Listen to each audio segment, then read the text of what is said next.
Hi, I'm Matt Bunty from the Cleveland Clinic, cardiology fellow. We did a study of looking at GI bleeding events in the Heartmate II population. We're excited to present this data of 139 patients, all Heartmate IIs that were analyzed from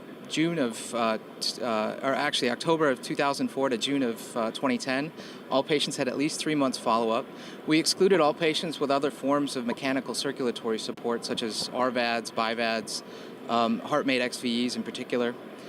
We used Intermax to define bleeding events in this population, and we used an analysis of repeated time-varying covariates in a multivariate modeling to evaluate for preoperative risk factors for these bleeding events.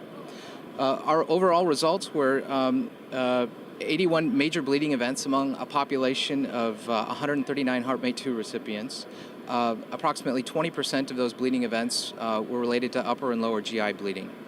The main results of our study that we hope to show were that GI bleeding events occur early, much earlier than we would have guessed before doing this analysis, which is why I think it's helpful and important. The median time to GI bleed was 33 days, and that was associated with the same time period for a high risk of thoracic bleeding, as well as ischemic and strokes and other forms of arterial embolism.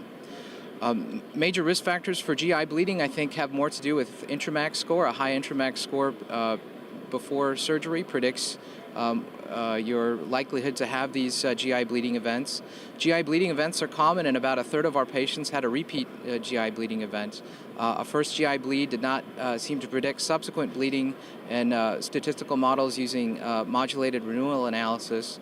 And bleeding events adversely affected survival, probably through a function of these patients receiving transfusions, which we know is a problem among the Heartmate II population.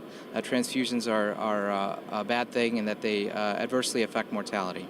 So the conclusions of this analysis were that GI bleeding events are common. Greatest risk occurs within about the first 30 days or so. That survival is reduced after these bleeding events, and that additional studies are really needed to explore some of the factors that are predictive of GI bleeding events.